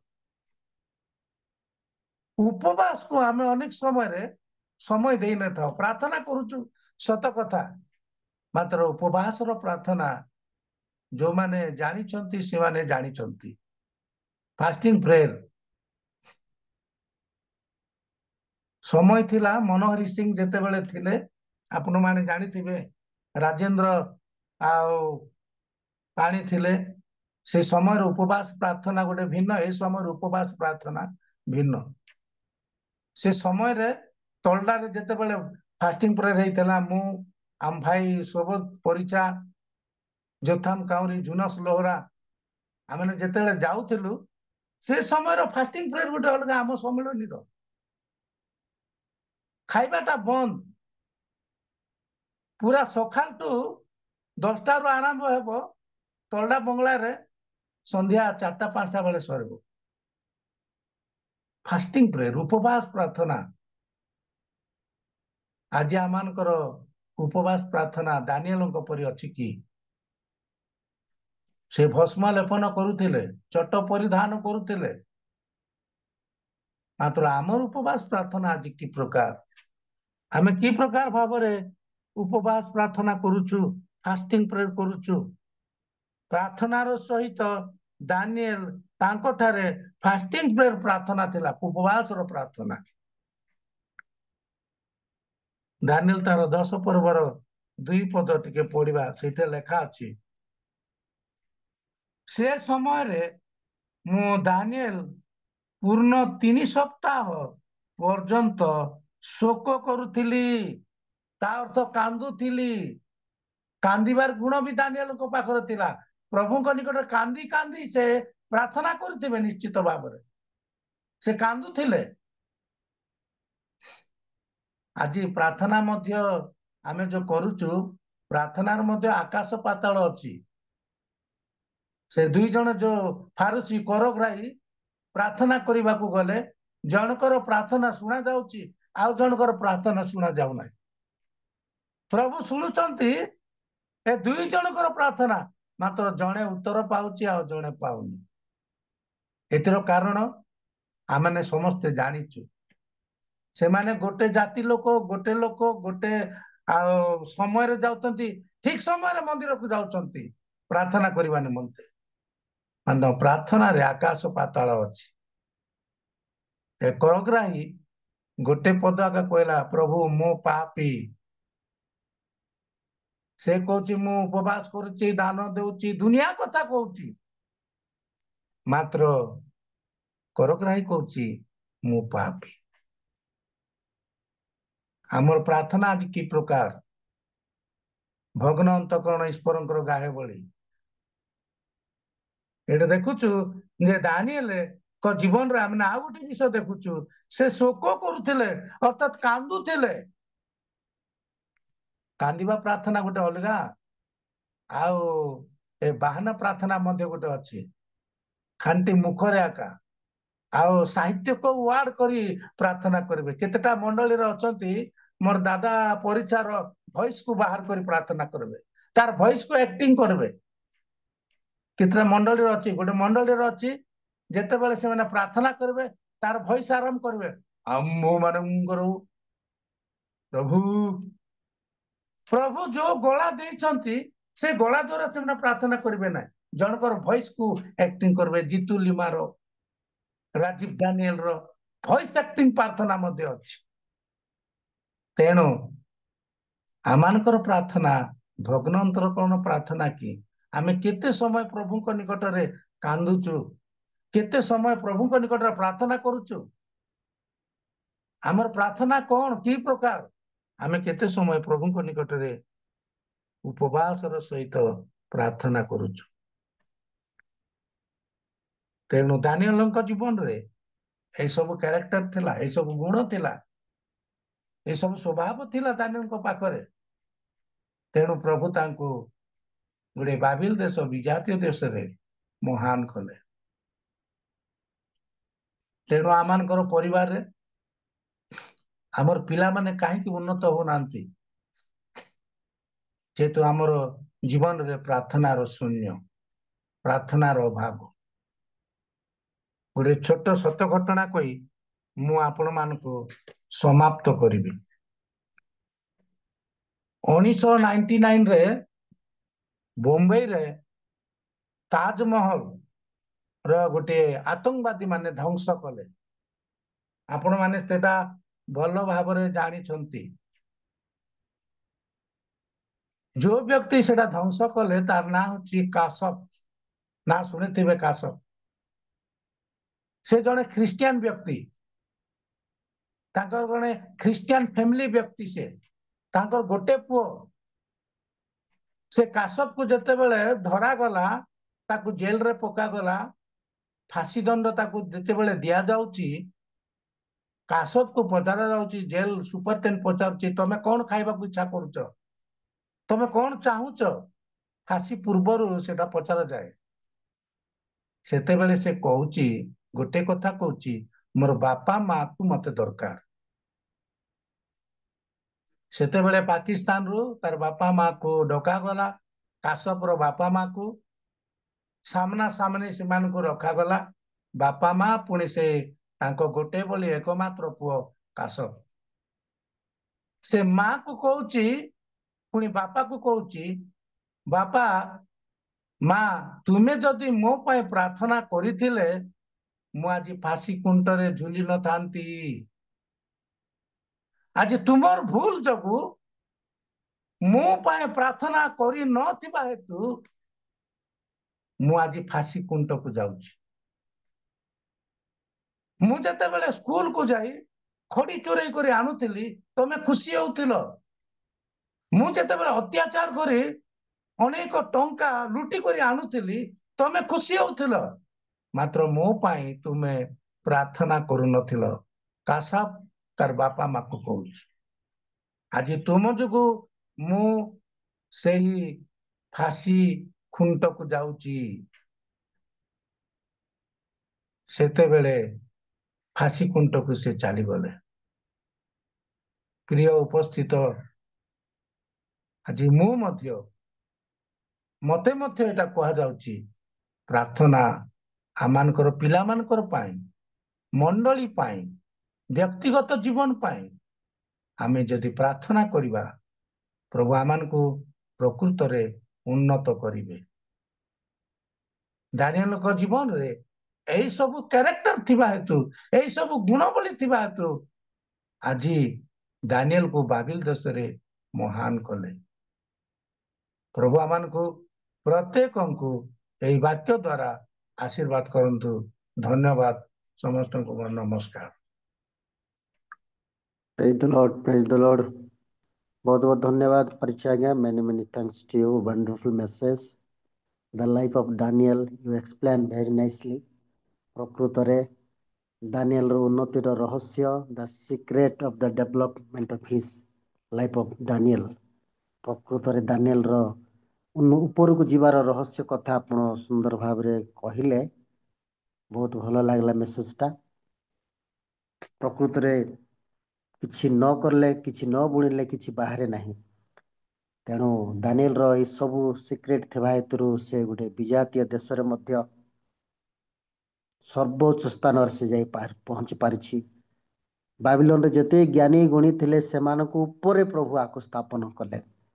तेणु बहुत सुंदर आपणकर रिसर्च आउ एक्सप्लेनेशन बहुत भल लागला। जहाँ भी हो आज आम 5टा विषय, श्रेष्ठ विषय 5टा जानी पारलु दानिएल को लाइफ रो। तेणु बहुत बहुत धन्यवाद आपन को। प्रभु आपन का आशीर्वाद करंतु, तांकर महिमा पाए प्रभु आश्चर्य भाव रे आपन व्यवहार करंतु। आसंतु आमाने आगु को बढ़िबा। आजिर कार्यक्रम को आम समाप्त आड़ को जाउछु। तेणु ए समय रे आमाने प्रार्थना करिबा। मन